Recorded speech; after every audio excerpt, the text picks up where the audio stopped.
All right, here we are. Another episode of Talkin Dodgers. How is everybody doing? It's Thursday. We made it past hump day. Everything's looking good. I'm with you with that. That's one way to look at it, I guess. And All the right. Dodgers took the series this weekend. Dodgers took the series. Week, I should say. Dodgers took the series over the Giants. They took 3 out of 4 really quick. Let's do a quick little ad spot. This episode is brought to you by Command Creative Studios. Looking to jump into the podcast world and start making your own content? Command Creative Studios is your one-stop shop for professional podcasts. With a team of audio engineers, music composers, and graphic designers, Command Creative Studios can get your podcast sounding professional as well as looking professional. For more information, please visit commandcreativestudios.com. All right. Enough chit-chat. Should we just jump into it? I mean, you're not going to address the elephant in the room, man? Elephant in the room. Aaron is no longer going to be a regular on Talkin Dodgers. He'll come in for like guest spots and stuff every so often. But right now we got a new regular. His name is Mike Grimes. He loves sports. All there is sports, football, baseball, and he's going to be helping contribute his knowledge to this fan cast that is Dodger Podcast. Nice lead-in for you, Mike. Yeah, that's a good lead-in. Yeah, man. I'm a Dodger fan. I'm LA born and raised. I root for almost all LA teams. Almost all LA teams? All LA teams. Which ones are you not rooting for? We'll leave that for another podcast. We're on a Dodgers podcast here. I don't root for the Chargers. I don't root for the Clippers. I'll tell you that right now. Well, if we want to get into it, I don't believe the Chargers are a true LA team, nor do I believe the Rams are a true LA team because they left us for St. Louis. You see, this is why Mike is here. Deep. He's already on the hot takes. He's already flame-throwing. Look at that. This got deep. All right. Well, let's jump into our first segment, Triple Play Recap, brought to you, sponsored by Toyota. That's right, by Toyota. Go get yourself a car. Seriously? Seriously. All right, Dodgers take 3 out of 4 against the Giants. The rivalry is alive and well.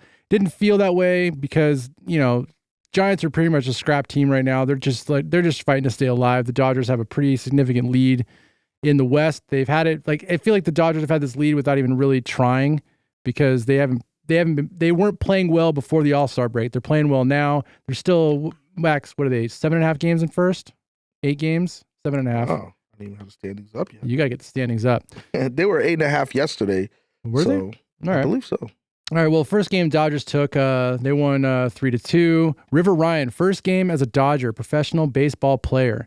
So this guy is actually something special. He's a young guy. He actually came over in the Matt Beatty trade, and he was not. I believe the Dodgers converted him as a pitcher. He's only been pitching, I think, for like 2 or 3 years. Yeah, he came over as a shortstop. And Mike, I know that you really liked what you saw. I'm a fan, man. I think he's got what it takes to be a big leaguer, man. I mean, just what we saw.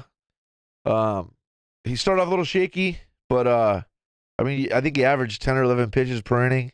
I thought he looked really good. I'd like to see him get some more meaningful innings and keep Walker Buehler and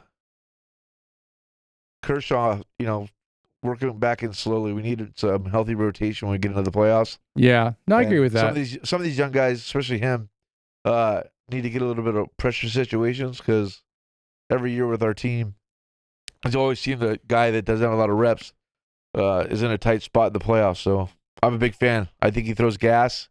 I think he needs some more reps this season. It looks good. Yeah, I agree with that. I would say with it, I feel like with a lot of the younger pitchers, they do try to ease them in. I feel like they kind of get away in their first couple games because the league doesn't really know what they've got. I mean, we saw it last year with Emmett Sheehan. Emmett Sheehan came in, pitched a no-hitter, I think, going in 6 or 7 innings. And then slowly the league kind of figured him out and started hitting him. So I think right now that's probably where River Ryan's at. But the fact that the guy's only been pitching for like 2 or 3 years and he already looked that good, that was extremely impressive. So what's your take on that, Robbie? So in my opinion, I think they should always throw him into the fire. So the more reps, they need to learn how to pitch against people that have figured them out. And I think if you throw him into the fire and give him warnings on the early on, by the time you hit playoffs, he'll be mentally adapted to pitch through tough batters that know him rather than bringing him in slow. No, I get that. I think I don't know really like the mentality as far as like why the Dodgers don't throw some pitchers in the fire. I think they've been like, I think they do that when they have no choice. And I think right now they're in a spot where they have a lot of injuries in their starting rotation. They decided to finally step away from Paxton. So I believe, and try out some of the younger guys, because you have Kershaw coming back, you have Glasnow coming back, you have hopefully Walker Buehler coming back soon. Hopefully you've got Yamamoto coming back soon. So, but until then, you can throw these young guys in there and give them their reps and see what they can actually do. And I think you don't want to throw them in the fire and let them cook. I guess that'd be the best way to say it, because then it can ruin they could ruin their confidence. And if you blow their confidence this young, I think it'll be kind of an issue. I think right now they're just trying to build the confidence, put them in situations where they think they can actually win. And Max, I'm sure you probably know this. They probably look at the pitchers, they look at the team that they're going to pitch against, they look at the players, and they just look at like, okay, this is the pitch repertoire. The repertoire that they've got. Yeah. How like they're going to stack up well against this Giants team, Exactly. as opposed to the Phillies as the next round. Yeah. We'll talk about. Yeah. And then also to throw into that mix, with young pitchers, the trade deadline's next week. Having somebody perform well could be a trade chip. Yeah, make them look good. It moves up their value. Definitely. Well, also let's step away, because we're going to try to keep these segments in 10 minutes, and we've always had an issue with this. So we're going to try to do it, because we got another young pitcher we're going to talk about also. So let's finish up game one. All 3 runs were from Teoscar Hernandez. He had all 3 RBIs in that game. He basically won it. Baller. I love this guy. I really hope that we hear that the Dodgers give him an extension real soon, to know that we have a solidified power hitter in the outfield for 2 to 3 years at least would be really ideal. And you can keep working in Hayward or Paez or some of these other young, or even I can't remember his name. Outman? No, I think I said Outman. I like his swag. Outman or Teoscar? Yes. Yeah. Yeah, I like his he swag. mashes, man. Yeah. Won Yeah. a lot of people money winning the home run derby. Did you guys see that? No, I didn't. He had some long odds. First time the Dodgers ever won the home run derby. Yeah. Well, I like him. We need him long term. Yeah. And he provides really solid protection in the lineup. You know what I mean? Yes. Like he'll make you pay for pitching around Freeman and Ohtani and Betts and even Smith. So well, they like. Hey, I didn't say it, but you know who I think he kind of reminds me a little bit of? Who? Puig. A little bit the way he carries himself.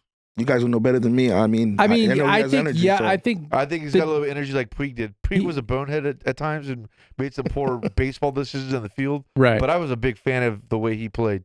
I He think played with his, hair on fire. I like that. I think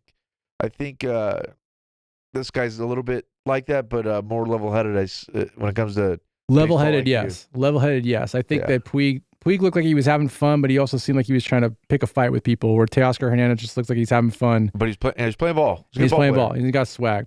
Yeah. All right, let's jump on game two. Game two, Dodgers win that one as well, 5-2.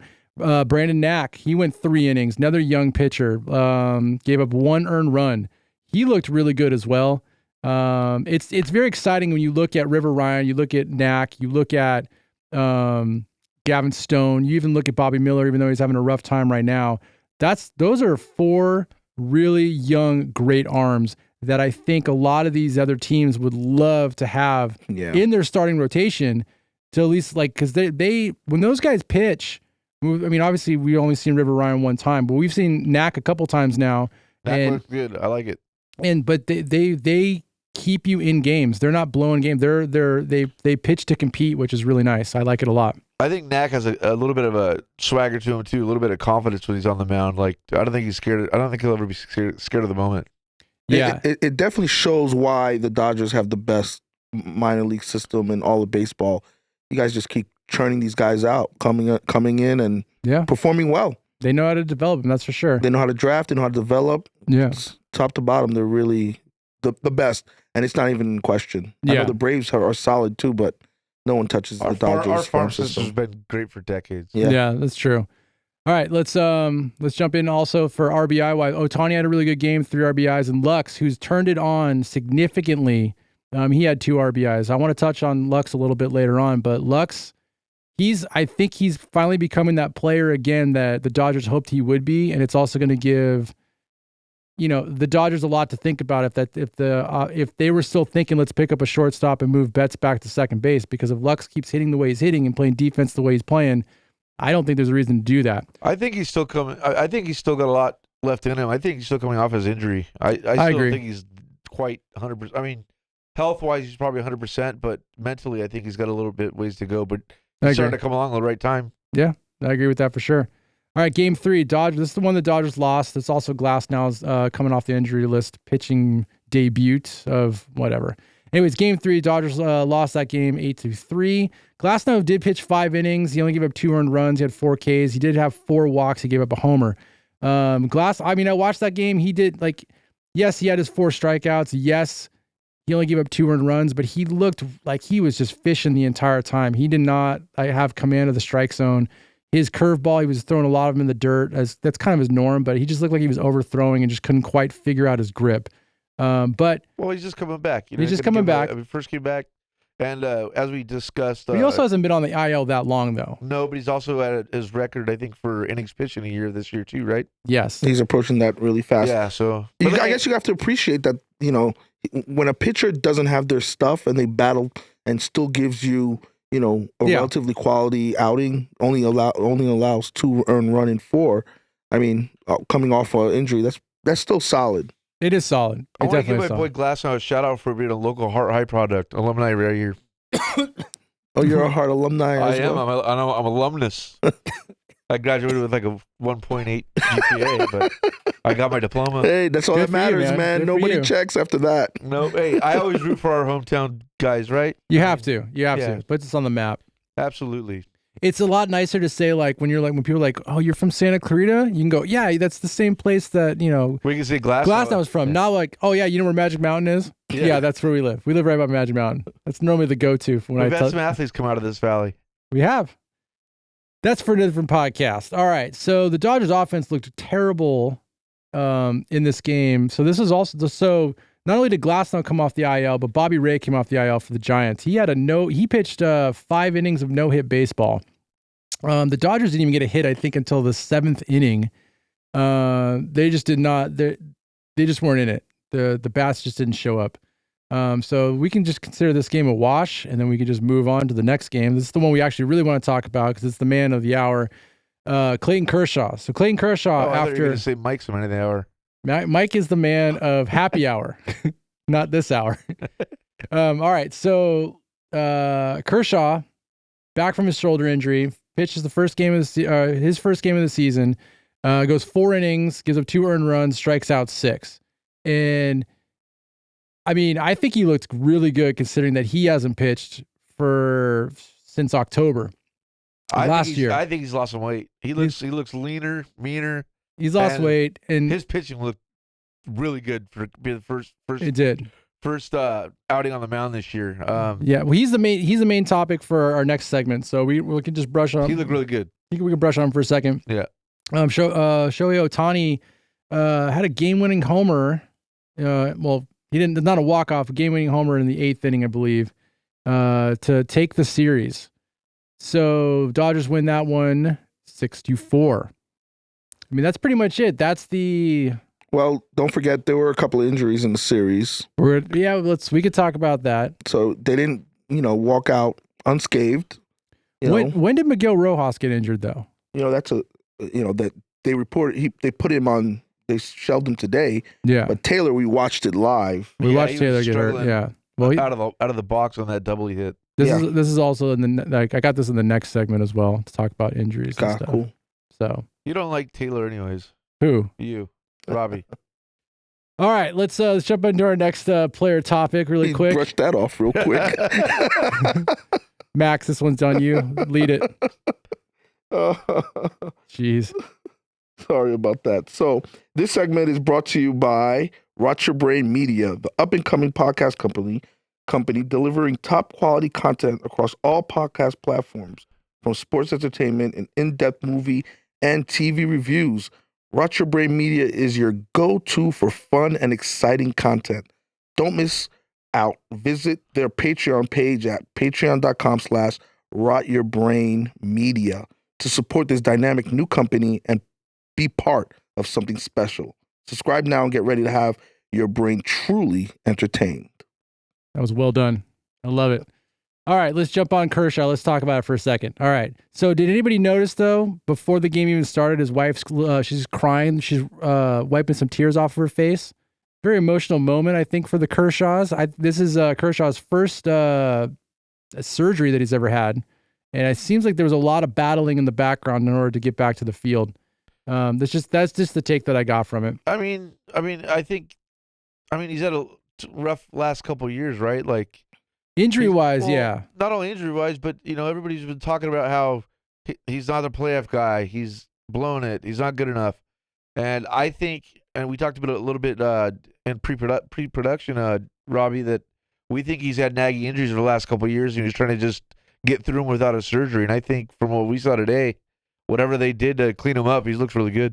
Yeah. I mean, I know from personal experience, I've had both my shoulders done, and the rehab process is not only tough physically, no matter what injury you have, it's really the mental side of rehabbing, the depression, the being down on yourself. So his wife was probably feeling all those emotions, being able to see him go through that kind of the rehab process, which is never easy, no matter what injury. So that's probably where those emotions are coming from. Yeah, I agree with that. Yeah, she's with him every day watching him fight and battle. Oh, yeah. It's not easy, man. It's not easy. Rehabbing is not cool. Well, I could tell you that I'm very excited to see Kershaw pitching again. I know it's always been, it seems like for the last 2 or 3 years, it's been a question if he'll come back and sign that 1-year contract or kind of keep pitching. Like the rumor was that if he wasn't going to pitch for the Dodgers, he's going to go pitch for the Rangers. He can't pitch for anybody else. And he's at I think he's at that point where like I think he feels it like it would ruin his legacy to go pitch somewhere else. I think he's after another title. He should be. I think that fire's inside of him, and we talked about this in a previous episode, and we went into length about it. But I truly feel that Kershaw has been mismanaged in the playoffs. Agreed. And I think if there's 4 games on the top of my head right now that if he doesn't go in to pitch the 7th inning, he's pitching a gem.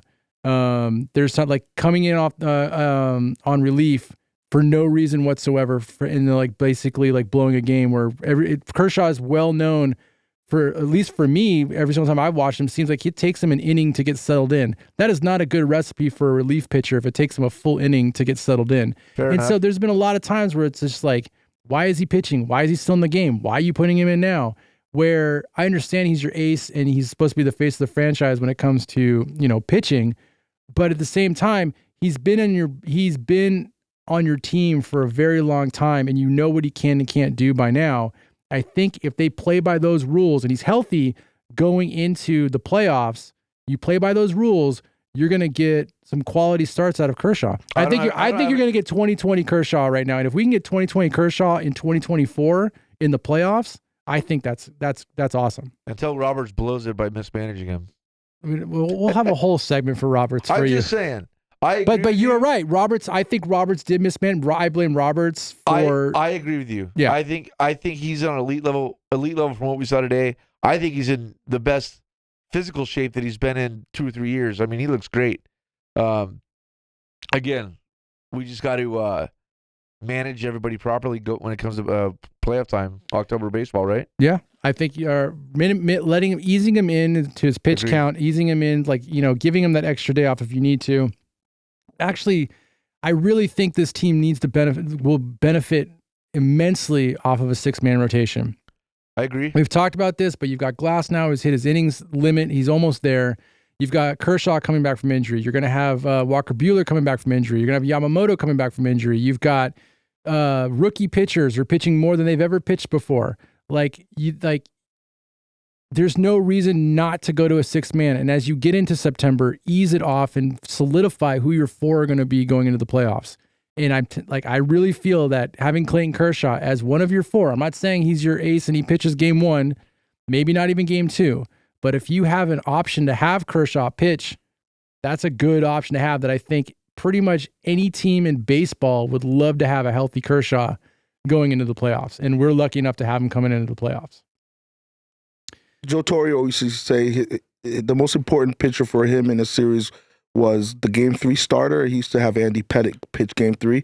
Having played Kershaw as your Game 3 starter is, huge. If Glasnow figures his stuff out, because I feel like we've been watching Glasnow kind of falter, which he's our next guy I want to talk about, which we can pepper him in right now in this conversation. I feel like from the beginning of the season, I've seen him. It seems like he's been on a slow decline. Whether it's batters just getting up to speed, they're not, because they're out of spring training, they've seen more live pitching and in a professional setting, or it's just Glasnow getting out of gas or just figuring him out or whatever, or maybe he's just not pushing himself as hard because maybe he's trying to save himself.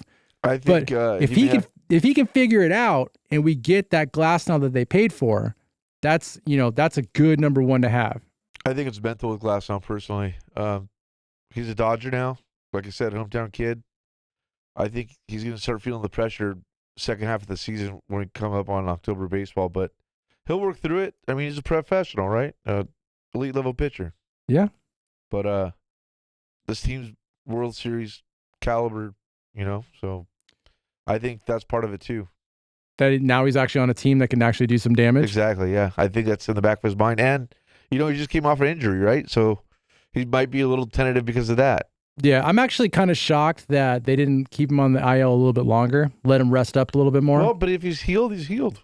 If he's healed, it's healed, but it's the wear and tear on the arm that's I think that goes back to your 6-man rotation thing, like bring in some of these young arms and bring everybody along slowly till we get into playoffs. I think that's. If they send Paxton down, which I do think it was actually kind of nice of the Dodgers to let Paxton finish up his contract because his contract did have. Max, can you pull up Paxton's contract for a second? Sure. Because he had to hit some marks in order to actually get the full payout of it.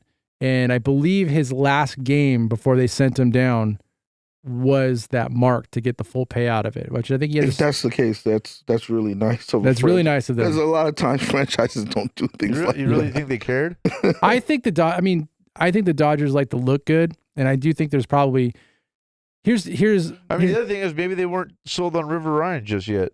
No, I think that I don't know. I can't say the reason for it, but I will tell you this. I feel like if you have a lot of money, it's easy to care, and it's also easy not to care at the same time. Yeah, from what I saw, I'm a River Ryan fan. Bye, Paxton. See ya. I know that Paxton's numbers were not looking good. They were declining pretty quick. That guy walked way too many people. It seemed like there was always somebody on base.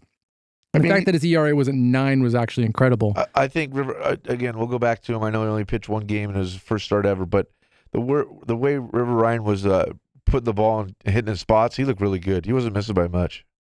Yeah, so Paxton signed a 1-year, $7 million deal where $750,000 was guaranteed. He had a $3 million signing bonus, so that's pretty nice. I think it was like if he game started. Oh yeah, so he got $600,000 each for 6, 8, 10, 12, and 16 games started. So how many? What start was that? So he probably got and then he got $1 million if he started 18 or 20 games. So that was what those stipulations were within his contract. Okay. So how many games did he start? Let's see. Because then he probably hit one of those thresholds his last start, and then that would have been nice because it's $600,000, but for us that's a lot. But for a pitcher on the way out, that's a lot too. So where is he? He was DFA'd. So that was his 18th start, and that's one of the triggers. Is it? Yeah, nice. Yeah.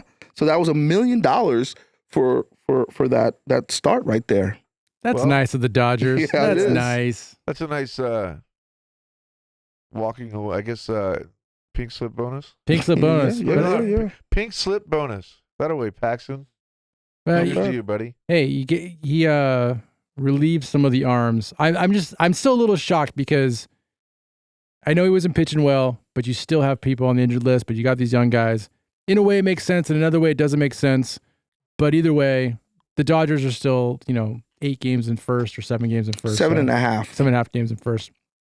All right. So we touched on Kershaw. We peppered in some Glasnow. We talked about Paxton, so they brought up River Ryan. Paxton went down. All right, let's talk about two key injuries that happened, and it also affected two other players coming up and playing for the Dodgers. So Chris Taylor, we watched that game. Chris Taylor came up limping, stretching into a double. Yeah, came out of the box limping and got a groin, it looked like. Yeah, so he's down. Does it say, is he 15-day, 10-day?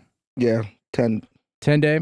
So he's on the 10 days. So the Dodgers recalled Outman because of it. But then before that, Rojas went down with a forearm injury. Yeah, he's also on the 10-day. He's on a 10-day. So the Dodgers went on side Nick Ahmed to play shortstop, which is another head scratcher. But, you know, I mean, I the Dodgers, for some reason, they keep going out and getting these players that can't hit baseballs. I don't understand. But what do you think is available at this point? But okay, we're talking about bringing up pitchers. Look, we're talking about bringing up pitchers to. But you got to remember, we got Mookie Betts coming back. Like, no, I know, but you have these rookies sitting there. I mean, without going into the farm system, and people are like, well, who would you bring up? Who would you bring up? I feel like there's other people in the farm system that can come up and play some shortstop that are not going to get baseball hits, but can at least see some Major League Baseball experience. Well, there's a lot behind all that too, depending on the player. When you start their clock, do you put them on the 40-man? Does that affect Rule 5 drafts? Yeah. There's a lot of stipulations before you go to, is that player ready, developed? So sometimes it's easier to bring in, some guy off the quote-unquote scrap heat and see what you got before you start the clock on a top prospect. I get it. Yeah, there's a lot of factors in that, in playing that. And those guys, I mean, to me, those guys in the farm systems, they need meaningful reps. You bring them up for a month and then send them back down when you don't need them. It's kind of like, yeah, you want them to have that's actually a great point, because you bring them up doesn't guarantee they're gonna play every game, and every at bat for a young kid is kind of crucial. Absolutely, part of their development. So like, you don't want to bring them up just to use them essentially. So, anyways, I don't know. I'm not a big Ahmed fan. I don't like the way he swings. But he had a home run. And he had a home run. No, I get it. I know. And Dodger magic. And Kevin Biggio had a big hit also. Down and away, and he'll swing it every time and won't make contact. But all I'm saying is, okay. Do me a favor, Max. Can you tell me what Kevin Biggio is batting this year? 196. I'm looking at Biggio right now. 196. You can't like him because of his dad. You're not going to go play poker with him or something. I loved it. His dad was a stud. His dad was a stud. His kid's not a stud. I'm sorry. He's just not. And then what is Nick Ahmed batting? Oh, after today's game? Sure. We'll say after today's game. Let me see. Where is this guy? He is batting 333. What? Going 1 for 3. Oh, because wait, no. On the Dodgers. Oh, did he come over from the American League? Is that why it's split? Oh, yeah. Let me see. What team did he come off of? I know they picked him off of waivers, but I thought he came from the Giants, but he might have been somewhere else. Yeah, he was in the Giants, but he didn't get any bird. He didn't play this year? No, he played. But yeah, he had 3 at bats. He literally, that was his 5th game of the year. That's what I'm saying. I think he's I think he's a filler. That was his 5th game. He's a filler. Is that right? I think he's a filler. He's a filler. Oh, no, my fault. I was looking at just his last fight. So he had 50. He played 52 games. He was batting 232 with the Giants. That's not bad. That's better than Kevin Biggio. I get 40 that. 40 points better. Heck yeah. All right, never mind. That's a good pickup. That's top quality right there. Top quality. He's batting better than Chris Taylor. He's batting better than Kike Hernandez. He's batting, that's actually statistically, I think, better than Lux, at least batting average wise. Well, Lux is starting to pick up that. Hey, did Lux win the Player of the Week? Who won Player of the Week? I thought I heard somebody say. Lux did. Did he actually win it? Can you look, so. Max? Can you confirm that? Because I looked for a second because someone said pretty good this. Somebody said it to me, and I was like, that can't be right. But I know he's turned it on. I think he's actually the second hottest hitter on the team right now, behind Ohtani, which is crazy. That's good. We need that. That is good. If you can. Lux is the reigning National League Player of the Week. Congratulations, Lux. How about that? Hey, boy, Gavin. I had high hopes for Gavin Lux before the season started, and I was actually one of those people that was kind of giving up on him a little bit. So I'm curious what the Dodgers do with this. Do the Dodgers now take him while he can probably trade him high and get a bunch of people, or they still keep riding on the Lux train and think that he's the future second or shortstop of the team. I know in earlier episodes you guys talked about his confidence, and he's obviously now has his confidence. I think you need to give another full season before you figure something out. He's still coming back from injury. Yeah, and I'm okay with that. As long One more full season. As long as I don't have to blame him for not winning a series or something, then I'm totally cool with it. I'll just blame Roberts. But if Gavin Lux can play like Gavin Lux did 2 years ago before the injury, let's say he keeps performing the way he's performing right now, like this week, and then you've got Freddie Freeman, you get a healthy Mookie Betts back, you get Muncy, you've got Teoscar in left field, you figure out something that's got to happen with center field. I know everybody likes Paez, but he's not a very good defensive outfielder. Like, I see him misjudge so many fly balls in the outfield. It's crazy. I really think that for a second. Do you think we can get somebody off the trade for a true center fielder? Maybe. I'm also one of those guys who feel like the Dodgers don't necessarily need to make a trade. I don't think it's like life or death situation because they have so many people injured that are supposed to come back that this team could look vastly different in a month. Like, vastly different as far as like offensive wise and defensive wise. And don't forget the trade deadline next week. Yeah, I know. I'm saying, I'm just saying, like, I don't think that if the Dodgers didn't go out there and make a huge splash, I would be okay with that. I think they have the pieces already. Yeah, because you're not trading for Mookie Betts. No, because Mookie Betts is going to come back around the trade. Like, I'm fine with that. That's what I'm saying. And we're going to get like one of the top offensive or third basemen's back pretty soon. Yeah, hopefully. I don't know what his timeline. No, he's on the 60 days, so it's going to be a little bit for him. But outfield wise, Max Muncy, who's we're talking about. I really hope that I know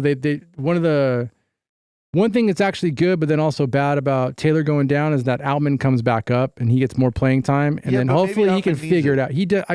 I really want them. I'd rather them ride with Outman right now and try to figure out his swing than Taylor. So for those who don't know, Outman was batting 153. Yeah, it wasn't good. I know that. But when he came back though, he had another stint where he came back for a little bit. It looked like he was hitting he was hitting the ball, and I was shocked they sent him back down. But I missed a couple. You're gonna need him. You need defense. He's a top prospect. They gotta invest some time into him playing. He's a slumping sophomore right now. But to Robbie, that's a great point. I mean, you need that defense up the middle. Yeah, and I don't think Paez is that. I mean, I think Paez is a better right fielder than he is center fielder. If you move Paez to right field, or even Paez to left field and take Teoscar and put him in right field, I think that's a better combination. If you can get Outman, I'm nitpicking. You're nitpicking a little bit, dude. Dude, you have. That's what out of the whole team. We're on a Dodger podcast, so we nitpick. All right, let's move on.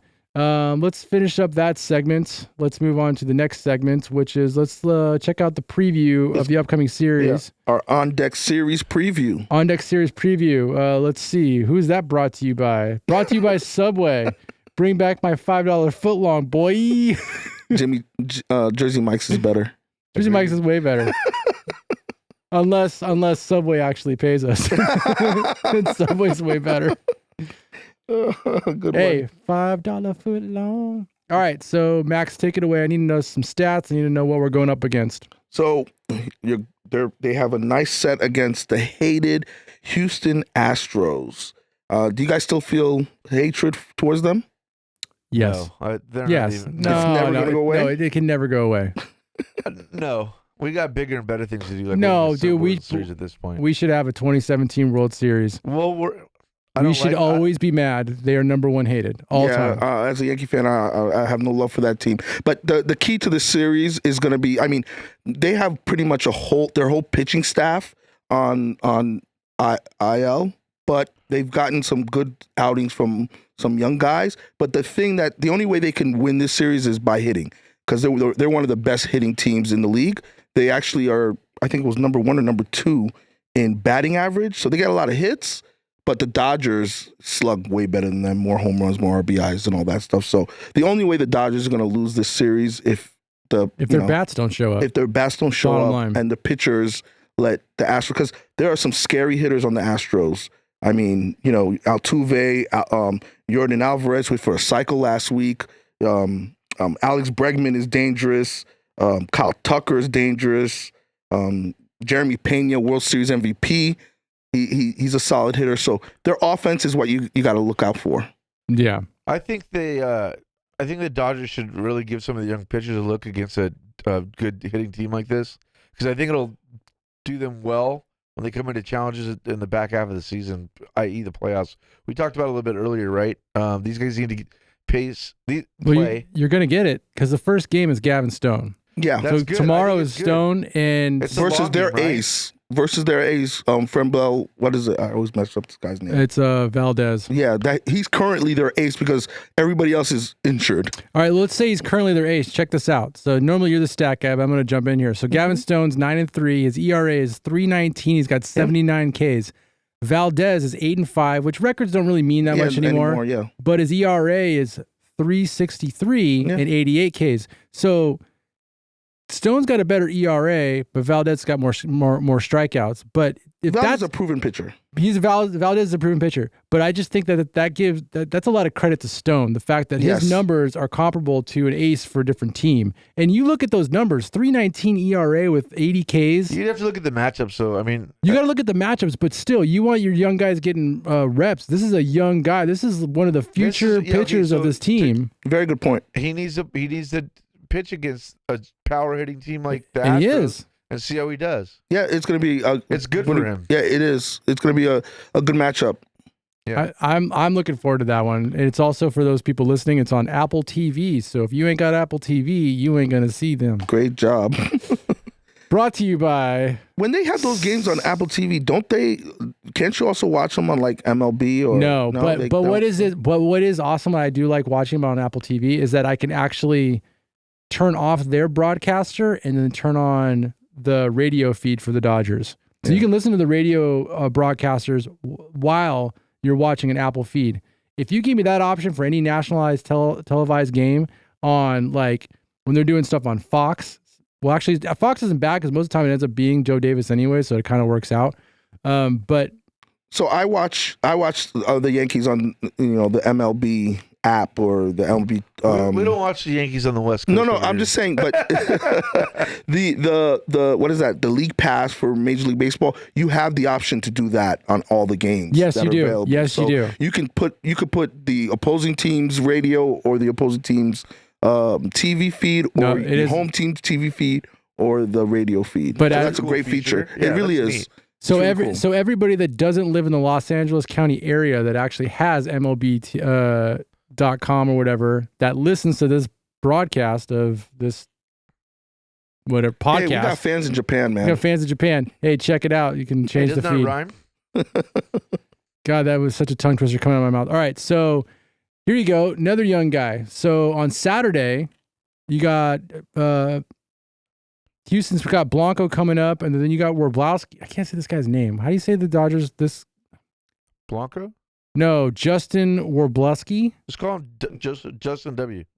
Justin Werblowski. I think I'm saying it right. Yeah. I think I'm saying it right. That's how I would say it. He just had his major league debut. He's only pitched one game. So here's another young guy who's going to go up into Houston. Blanco's another rookie pitcher for them as well. Is he? Doing pretty well. This is good for our young pitchers. I really believe that. Throw him into the fire. Throw him into the fire. Actually, no. I'm sorry. He's had 3. How many games has he started? Let me see this really fast. I know he started 1. There's a couple of games that I missed. Oh, he started 3 games this year. That's not a lot. I mean, it's not a lot. It's still young, but for some reason I thought it was only 1. But so another young guy. So we just pitching the rookies against Houston. I think it's smart. We talked about it earlier. Put him up against some big hitters because come playoff time, as we all know, this is going to be guys to come up big. No, you're 100% right. I mean, it's definitely going to be a hitting series. The bats are going to win this one, or maybe one of these young pitchers surprises everybody and shuts down a pretty solid lineup. Yeah, it's a good measuring stick for them for sure. Well, then on Sunday, the Dodgers haven't announced who's pitching, so my guess is going to be either a bullpen game. I have Ryan here. You have River Ryan? Yeah, is that inaccurate? I don't know. I'm not showing that on the Dodgers. That's from Bleacher Report. I'll give them credit. They have Ryan versus Aragati. That's who they have. Yeah, maybe it is River Ryan. Hey, that'd be great. Let's see. I like that. I think that's a good. That's a good setup for those 3. Those guys Well, I think that's going to be a big test for River Ryan because now that the league's seen him at least one time, they're going to have all kinds of stats on him going into that game. That's fine. The other thing to look out for with the Astros, they don't strike out. They have the They got a good eye. yeah they're second in strikeouts and they're second in batting average. So they put the ball in play, man. That's going to be a tough test for the rookies. And that lineup's always been had great plate discipline. I mean they're good at good clutch hitters. I mean they walk a lot. I mean as Max said, Third in strikeouts. Sorry, they're good. Yeah, they're really good. I kind of like it. I like the matchup for us. It'll give those kids an opportunity to show us what they got and dig down deep if it gets tough. All right. I like that. Okay, so let's do a prediction really quick for the upcoming series. How many games do the Dodgers win? I think they sweep. Oh, whoa. Whoa there, guy. Whoa, new guy. Hey, new guy. Pull it back. Pull it back, new guy. Pull it back. I like it. Max, what do you got? I think the Dodgers take 2 out of 3. I can't believe I'm going to say this, but I think the Dodgers take 1 out of 3. Ooh, they're losing the series. Huh? I just think it's because they're throwing up 3 rookies. But out of those 3 rookies, I think Gavin Stone, he's gonna hold his own. I think you're gonna see these other 2 guys struggle a little bit because, I see this all the time. And they talk about it all the time on the broadcast. Joe Davis brings it up all the time. Hershiser brings it up all the time. Is that these young pitchers who are coming out of AAA, when they go into the majors, they got a lot of pitches. They got a lot of movement on their pitches. And they'll get a lot of swing and miss because hitters in AAA, they're swinging at bad pitches. Yeah. In the majors, they're not swinging at those pitches as much. So they're gonna have to throw strikes and rely on their stuff being good in the strike zone. And so if we're going up against the Astros that walk as much as they walk, as what you're saying, and their batting average is as good as it is, that's going to be a huge test for these pitchers. Yeah, they don't strike out. I think they're reasonable in walks. I think we're going to see a lot. Like 2 of these guys, I don't think they're even going to last past 4 innings. Ooh. I should have some faith. Well, I think I got a feeling. I'm also trying to keep it interesting. You got 3 out of 3. He's got 2 out of 3. I got 1 out of 3. There you go. Yeah, and they're on the road, right? So and they're on the road. I have a feeling the Dodgers are going to go on a winning streak here. They'll probably win 8 out of the next 10. Wow. They look really good. I was impressed. Them coming out of the All-Star break. A little bit sloppy here and there, but overall, I think we're going to come into our own the next month. So the Astros started really slow. In the beginning of the year, a lot of injuries, but they got hot. But recently, they've been playing about average 500 baseball. But again, they're still dangerous. But I still think the Dodgers got them this weekend. Yeah, it'll be interesting. It'll be a fun series to watch. That's for sure. Okay. Yeah. Okay. All right. I think that's about gonna do it for this episode of Talkin Dodgers. How we popped his cherry, Mike? How do you feel? Nervous? No, never. Never? Oh, you're natural. You're going to lead the next episode then. I'm going to sit back over there all day long, especially my Dodgers. All right. I like it. I feel good. Hey, hit the like, subscribe on all those social media channels that we have at Talkin Dodgers. See, he's a pro already. He's a pro. Absolutely. I want to hear what our fans have to say. If you guys got any we'll call the guy. Constructive criticism, let us know. We'll call the guy. We'll see what he says. All right. Yeah. Thanks for listening to this episode of Talkin Dodgers. Please click the like and subscribe button. Also, please check out the Patreon page at patreon.com/RotYourBrainMedia. Your support helps us make great content, keep the lights open, and, keep on talking. On that note, Mike, why don't you say goodbye to everybody? Peace out, playa. Oh, jeez. Player.